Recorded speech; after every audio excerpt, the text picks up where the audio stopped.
मुस्लिम लड़का और ईसाई लड़की की मोहब्बत का अजीब वाकया। अमेरिका में एक मुसलमान नौजवान दफ्तर में काम करता था। उसी दफ्तर में काम करने वाली एक अमेरिकन लड़की से उसका ताल्लुक बन गया और उसकी मोहब्बत उस लड़की से इतनी ज्यादा बढ़ गई कि उसने महसूस किया कि अब मैं उसके बगैर नहीं रह सकता। लिहाजा उसने उसके माँ बाप को पैगाम भेजा कि मैं आपकी बेटी से शादी करना चाहता हूँ। उसके माँ बाप ने लड़के से कहा, हम अपनी बेटी की शादी तुमसे करवा तो देंगे, मगर हमारी एक शर्त है कि हम ईसाई हैं और तुमको भी अपना दीन छोड़कर ईसाई बनना पड़ेगा। माँ बाप से ताल्लुक खत्म करना पड़ेगा। तुम अपने मुल्क वापस नहीं जाओगे। जिस समाज में तुम रहते हो उनसे तुम बिल्कुल भी नहीं मिलोगे। अगर तुम्हें ये सब शर्तें मंजूर है तो हम अपनी बेटी की शादी तुमसे कर देंगे। वो लड़का अपने जज्बात में इतना दबा हुआ था कि इस अल्लाह के बंदे ने सारी शर्तें कबूल कर लीं। माँ बाप से रिश्ता कातम, अजीजों से, करीबी लोगों से रिश्ता कातम, मुल्क से रिश्ता कातम और जिस समाज में रहता था उनसे रिश्ता कातम, हत्ता कि वो ईसाई बनकर ईसाइयों के माहौल में जिंदगी गुजारने लगा और उसने इस लड़की से शादी कर ली। जब उसके मुस्लिम दोस्तों को उसके बारे में पता चला तो वो बड़े परेशान हुए। कभी कभी वो उसको तलाश करने की कोशिश करते, मगर वो लड़का अपने दोस्तों से मिलने से भी घबराता। कभी कहीं से किसी को देख भी लेता तो दूर से ही कतरा जाता। लोग आखिर थक गए। किसी ने कहा कि इसके दिल पर मुहर लग गई है, तो किसी ने कहा यह इस्लाम से फिर गया है, किसी ने कहा इसने जहन्नम खरीद ली, किसी ने कहा इसने बड़ा महंगा सौदा कर लिया है। हर एक की अपनी अपनी बातें थीं।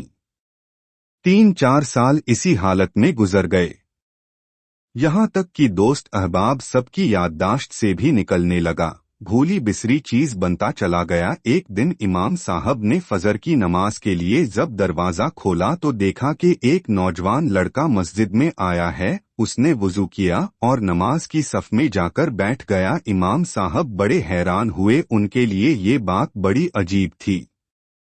इमाम साहब ने नमाज पढ़ाई और उसके बाद उस लड़के को सलाम किया, फिर उसको लेकर अपने कमरे में चले गए और मोहब्बत से पूछा कि आज बड़ी मुद्दत के बाद आपकी जियारत नसीब हुई है। उस वक्त उस लड़के ने अपनी हालत बताई कि मैंने उस लड़की की मोहब्बत में अपना सब कुछ कुर्बान कर दिया, बहुत कुछ मैंने अपना जाया कर दिया, लेकिन जिस घर में मैं रहता था उस घर में अल्लाह का कुरान रखा होता था। मैं जब कभी आता जाता और उस पर मेरी नजर पड़ती तो मैं अपने दिल में सोचता कि ये मेरे मौला का कलाम है, ये मेरे अल्लाह का कुरान है और मेरे घर में मौजूद है। मैं अपने नफ्स को मलामत करता, अमाल तो मेरे बुरे थे लेकिन दिल मुझे कहा करता नहीं, जिसका मैंने कलिमा पढ़ा मैं उससे मोहब्बत करता हूँ, उसकी निशानी मैंने अपने घर में रखी है।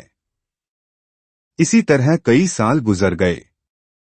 एक दिन मैं आया और आदत के मुताबिक वहां से गुजरते हुए मैंने उस जगह पर नजर डाली।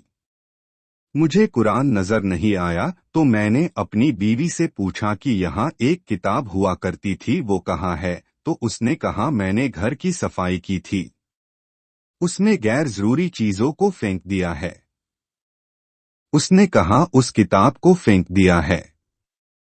ये सुनकर मैं वहां से वापस गया और कूड़ा फेंकने की जगह से उस किताब को उठाकर ले आया। जब लड़की ने देखा कि ये बहुत ज्यादा इस किताब का एहसास कर रहा है तो वो भी सोचने लगी कि आखिर वजह क्या है। तो लड़की ने पूछा, आखिर तुम इस किताब की इतनी फिक्र क्यों कर रहे हो? लड़के ने कहा, बस मैं इस किताब को रखना चाहता हूँ।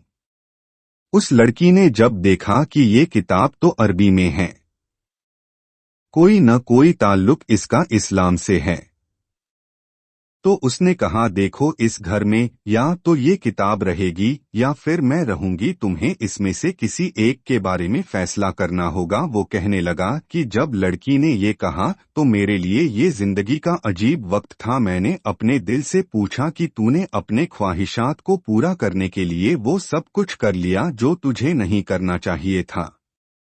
आज तेरा रिश्ता परवरदिगार से हमेशा के लिए टूट जाएगा। اب तू फैसला कर ले कि तू इसको चाहता है या इसके परवरदिगार को चाहता है। जब मैंने दिल में ये सोचा तो दिल से ये आवाज आई कि नहीं, मैं अपने मौला को कभी नहीं छोड़ सकता। मैंने लड़की को तलाक दे दिया। फिर मैंने दोबारा कलिमा पढ़ा और अब मैं हमेशा के लिए पक्का मुसलमान बन चुका हूँ। दोस्तों, अगर आपको हमारी ये पोस्ट पसंद आई हो तो बराए मेहरबानी पोस्ट को शेयर और सब्सक्राइब बटन को जरूर दबाएं। खुदा हाफिज।